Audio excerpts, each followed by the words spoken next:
Muli kong binalikaan ang mag-inang nakatira sa barong-barong na bahay na ito. Nagulat ako sa aking nakita dahil sa nagkalat na naman ng mga damit sa paligid. Walang maayos na gamit at pinagtagpi-tagpi lang ang mga bubong nito, kung saan nababasa ang mag-ina kapag umuulan. Mahirap ang sitwasyon nila, kung saan may problema pa sa pag-iisip ang ina.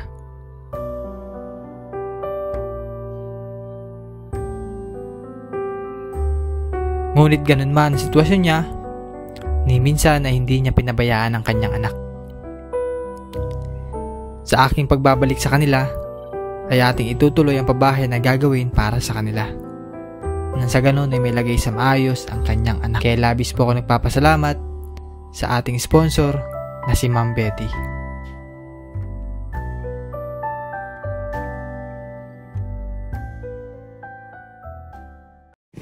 So isang magpalang araw sa inyong lahat. So ngayong araw babalikan natin si Ate Aiza. At yun po yung napurnadang babahay natin nung una.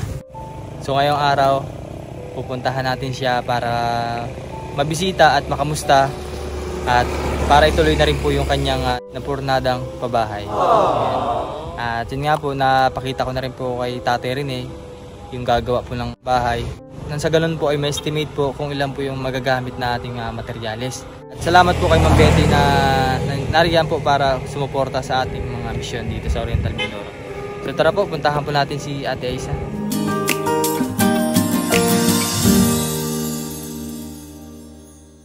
Dito tayo sa bahay ni Ate Aiza. At ito po yung kanyang tahanan at halos nga po parang bumalik na naman sa dati. Ito po yung nilinisan namin noong nakaraan.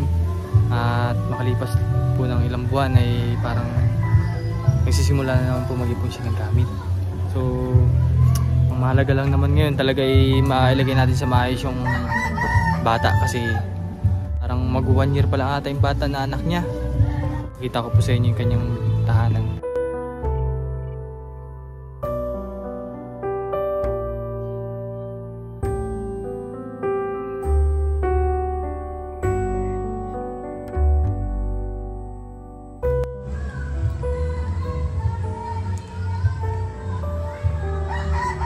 Mahilig talaga siya mag-iipon-ipon ng gamit. Kasi halos lahat po ng mga damit-damit ay tinapon na po namin, nilagay na po namin dun. Kaya sabi ko sa kanya maglinis at sisimulan na yung bahay niya dito. Kahit pa paano ay mapalitan namin to ng bahay kubo na maayos. Sa ganun ay pag umuulan, hindi sila mabasa. Kasi panigurado po nababasa silang mag-ina dyan. Sabi ko sa kanya maglinis kaya nagpasiklab po siya ng apoy doon. Tutulungan ko siya para nang sa ganun matanggal yung mga gamit dito at may lagay dun sa sunugan para mas mabilis malinis yung kanyang gamit. Yan, si Ate Aiza, yung kanyang anak. Kailang buwan na yung anak mo ulit? Ano po? Kailan nagsang taon yan? Kahapon. Kahapon? Hello, Pei.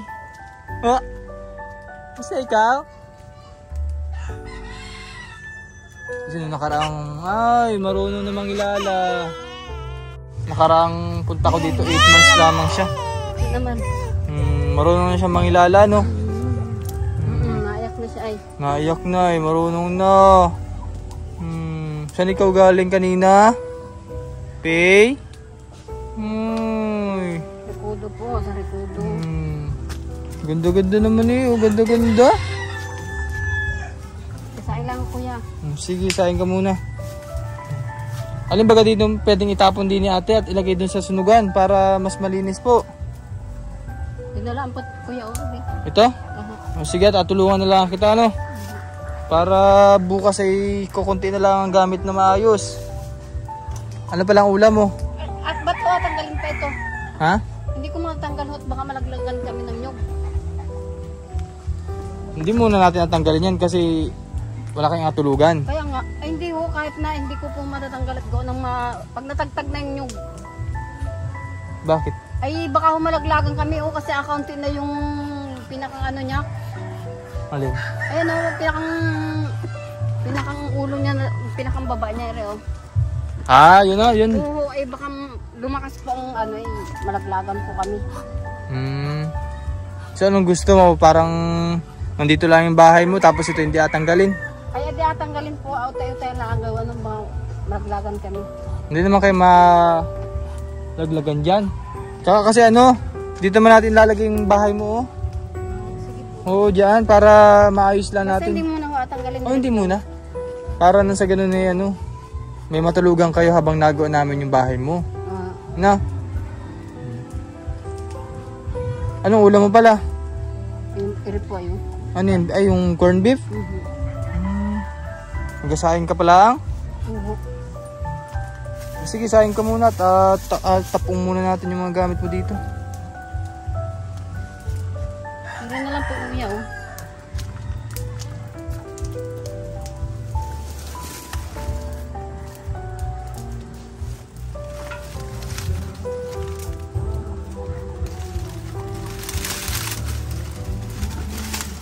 Hindi na lang po pala.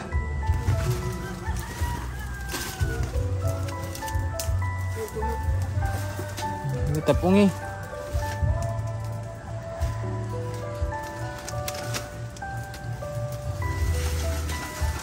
Ang batang dito lang siya. Para mabawasan yung kalat mo dyan.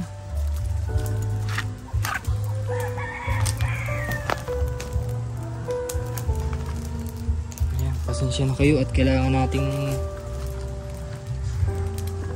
masunog yan para mabawasan yung kalat ni Ate Dini.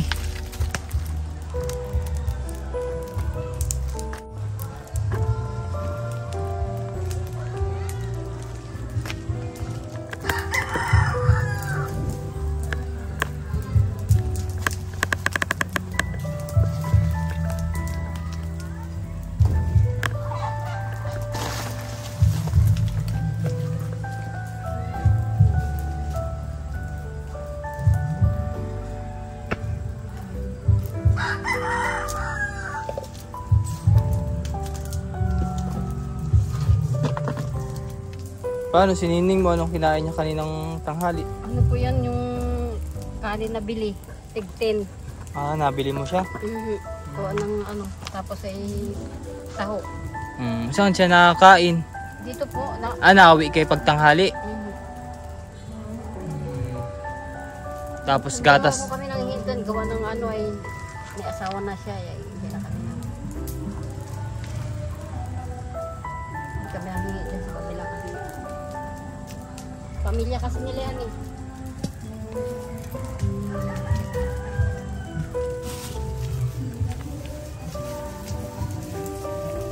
Ay, nung nagbagyo, di ba sakay dyan sa loob?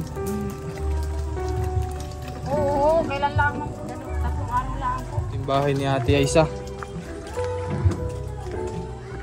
Nalinis po naman namin yan. Kaya inabot kami ng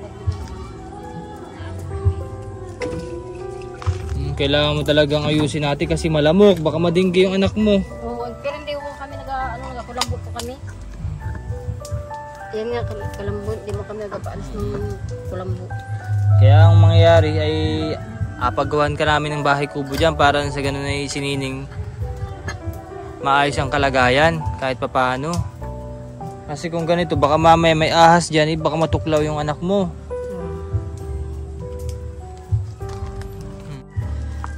Hello, Pei. Oh. Kumusta ikaw? Nakain na rin siya ng kanin?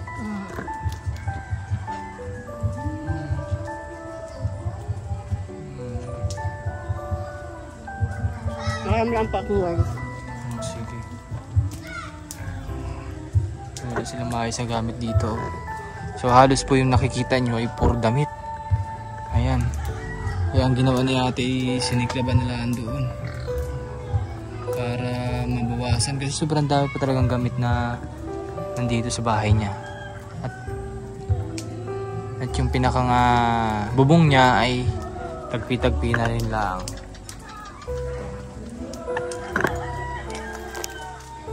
So si Ate mahilig impok ng mga gamit na hindi naman kailangan. Parang lahat ng nakikita niyang damit ay iuwi niya dito sa bahay niya. Kaya siguro ganito yung sitwasyon pa.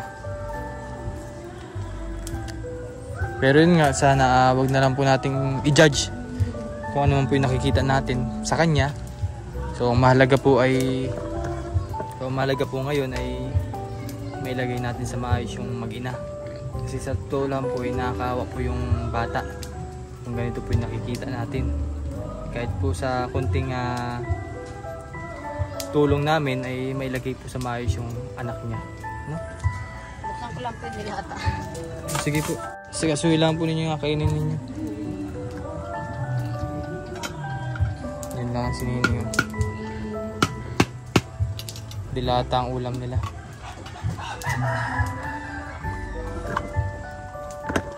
At isa pa rin po, kaya po lagi siyang nasa labas siya ay para maghanap din po ng makakain. Tulad po nito, may dala po siyang kalahating kilong bigas ata, tapos corn beef. Yun lang ang pagkakasyahin nila. Wala kayong maayos na pinggana natin?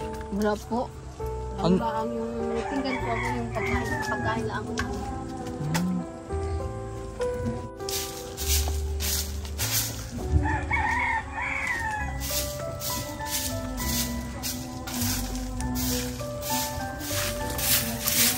Ilang taon ka na nga ulit, ate? 40 po. 40? Buti walang naliligaw sa iyo. Meron po, wala na sila. Wala na sila, umalis na. Umalis na? Saan nagpunta? Nasa Manila na po. Ilan ba kayo naliligaw sa iyo? Ha? Ilan? Ay, madami po, wala na kasi sila. Nasa abroad ng iba. Aba, bakit iniwan ka? Wala na, may asawa na pati sila.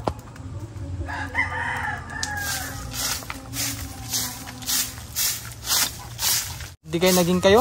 Hindi po. Bakit?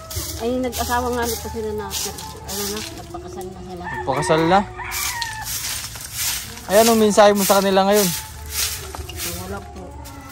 Ano na lang, kasi nag-asawa na sila, ay wala man akong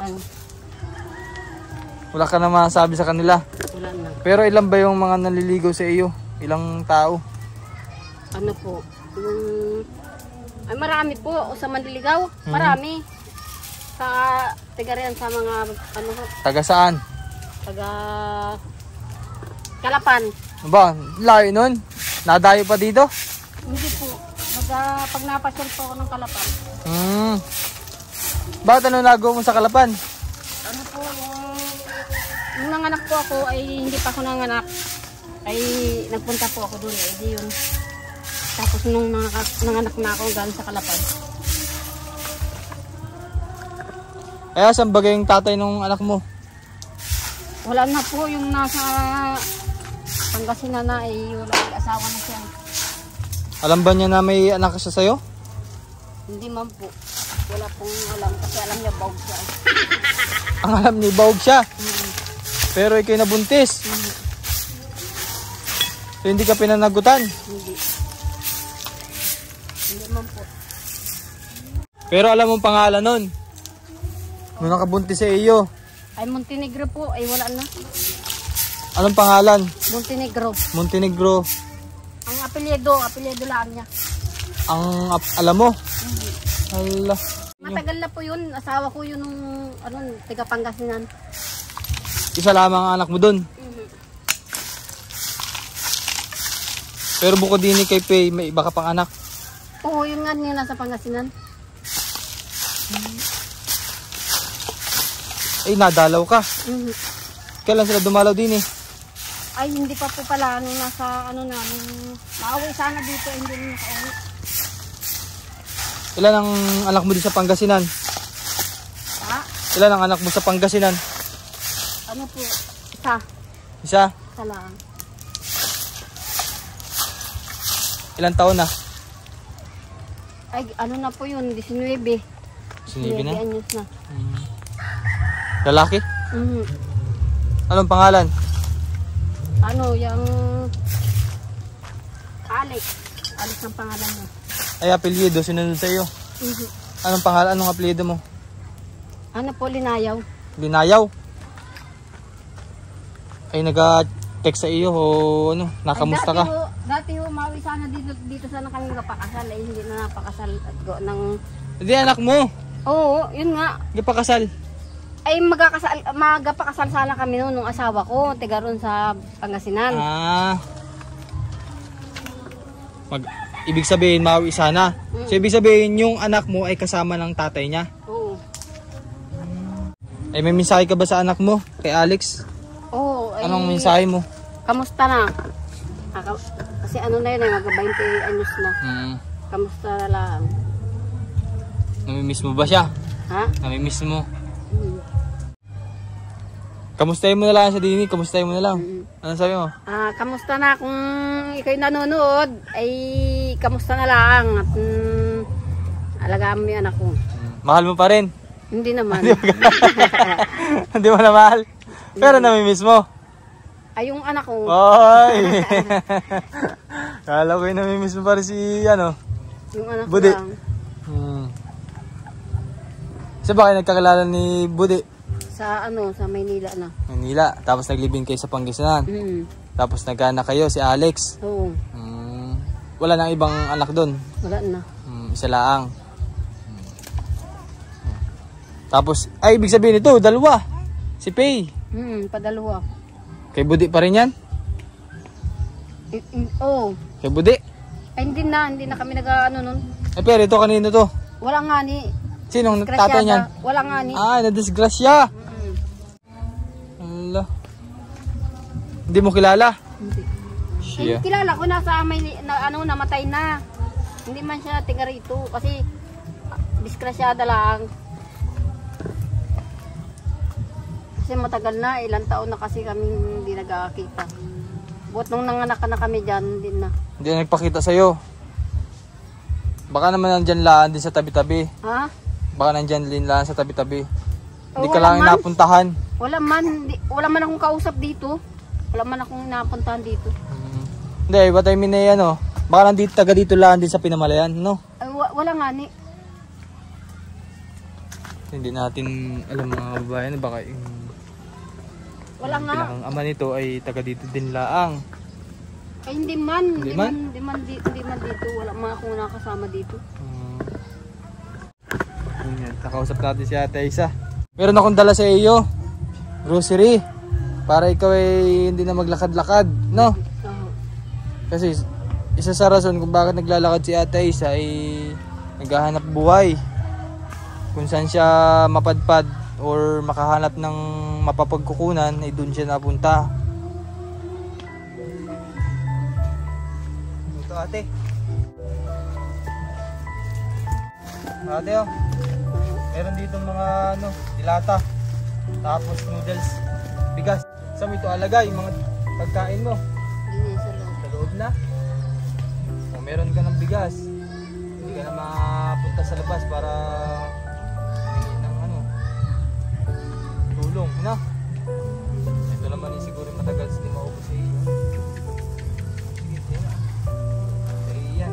Tapos bukas, mabalik kami din para asikasuhin yung bahay mo, ha? Tapos, linis-linis ikaw para kay Nining. Kasi maraming lamok dito. Kawawa naman yung bata. Lopey! So mga kababayan, at ito po si Ate Aisa at si Faye yung anak niya. So almost sa 3 months din pala tayo hindi nakadalaw din kasi nakaraang punta natin dito ay 9 months lang ata si Faye.